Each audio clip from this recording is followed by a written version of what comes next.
dispense with. Without objection. Thank you, Mr. President. Today, the Committee on Commerce, Science, and Transportation was slated to consider the National Spectrum Security Act.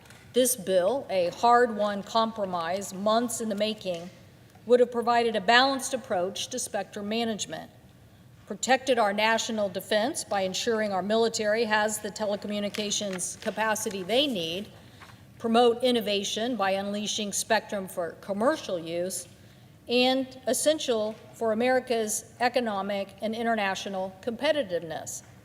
It also funded key bipartisan priorities that make our nation more secure and also increase opportunities for Americans to be competitive in higher wage jobs. This bill was to be considered in a markup today, and those shared priorities by the Secretary of Defense, the Joint Chiefs of Staff, and the Secretary of Commerce. In fact, they all released a joint statement last week in support of the bill. I ask unanimous consent that their statement be put into the record. Without objection. Thank you, Mr. President. Why did these agencies stop sparring and finally agree to a path forward? Simply put, it's because Spectrum helps each of them meet their responsibilities on behalf of this nation. The Spectrum deal would have put policies in place that give federal agencies equity at each part of their agencies and a seat at the table in Spectrum decision-making. It eliminated the disruptive interagency disputes that we have come to know that literally have impeded Spectrum policy progress in the past years.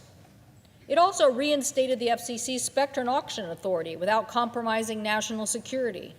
The FCC has been without its auction authority for more than a year because the fighting among these special interests threaten our economic growth. Establishing a sustainable spectrum pipeline would not only spur our own economic growth and promote innovation, it would also have raised revenues to fund important critical security and economic opportunities across the United States. One of those key priorities funded through this legislation is the continuation of the Affordable Connectivity Program. And I will note that the presiding officer, the President, is very vocal in his support for the Affordable Connectivity Program. I thank him for his leadership. This Affordable Connectivity Program provides affordable broadband to more than 23 million American households. Americans need broadband to speak to their doctors, to do their homework, to connect to their jobs, to stay in touch with loved ones. It's interesting, Mr. President, you will know that there are parts of the United States where people either can't afford broadband, nor are the fees and services requirements affordable enough for people to purchase them. I'm pretty sure there's places like that in Vermont. So it's so important to have a program like the Affordable Connectivity Program. The pandemic laid bare how important broadband access was to every American and to businesses, no different from having access to affordable electricity or heating or telephone capacity. Who are these 23 million Americans? About half of the ACP households are military families. About a quarter are African American. Another quarter are Latino. 300,000 ACP households are on tribal lands. Over 10 million Americans who use the program are over 50. So a lot of people on fixed income, elderly, but still count on affordable broadband for their daily lives. Not surprising, just as in this article that was in yesterday's newspaper in my state, the end of the internet subsidy puts healthcare lifeline at risk. And it describes the story of a woman in Idaho who literally was trying to fix her home in a rural community and actually fell down and broke her leg and then needed that connectivity to maintain connection with her doctors and her health care. These are the Americans who need this program. They're in every state. One school employee told me about a student who hadn't done their homework for weeks. Her teacher called to find out. The student didn't want to say. They didn't want to be called out in school. They didn't want any of their friends to know. They just didn't have internet services.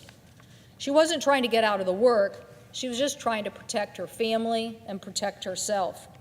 We can't be asking parents to choose between a child's food and their education. But despite this demonstrated level of need, the Commerce Committee, my colleagues on the other side of the aisle, offered amendments to actually reduce the ACP program. They wanted to get rid of the program that helps these families who cannot afford connectivity. I'm not surprising because some members on the other side don't even support the ACP program. But blocking the committee progress will have serious consequences. For example, this legislation also funded a program called Rip and Replace to remove Chinese spyware from our telecom system. Some providers in rural communities and telecom networks don't have the resources to, as we say, rip out the Chinese spyware and replace it with American products. This legislation would also help them. Releasing more spectrum also would lead to greater adoption of new technologies like the Open RAN system, another alternative to an open system that would help our telecom providers upgrade our infrastructure to new spectrum and get rid of the Chinese technology. Getting more of the secure technology will protect our communities from network adversaries and allow Americans to be in the lead again on telecommunication network equipment. Additionally, the all-of-government approach to spectrum management in this bill allows the United States to maintain our commercial and military leadership around the globe, including at important standard-setting bodies where adversaries are going to make inroads. This bill would have funded a historical investment in our technology advances that we voted for in the CHIPS and Science Act, particularly in what are called EPSCoR states, tech hubs, and essential programs to maintaining the U.S. competitiveness. There is no way, Mr. President, that rip and replace should be a partisan issue. We don't want Chinese spyware in our telecom system. There is no way that ACP, affordable connectivity for people who can't afford it, should be a partisan issue. This is about tackling the cost of expensive broadband for the working poor, and it should not be a partisan issue. Pushing ahead with grant funding enhances America's innovation and competitiveness. It protects our national security, and it helps us with the economic innovation that we all want to see happen throughout the United States. I hope my colleagues will stop with obstructing and get back to negotiating on the important legislation that will deliver these national security priorities and help Americans continue to have access to something as essential as affordable broadband. I thank the President, and I yield the floor. The absence of a quorum. Clerk will call a roll. Ms. Baldwin.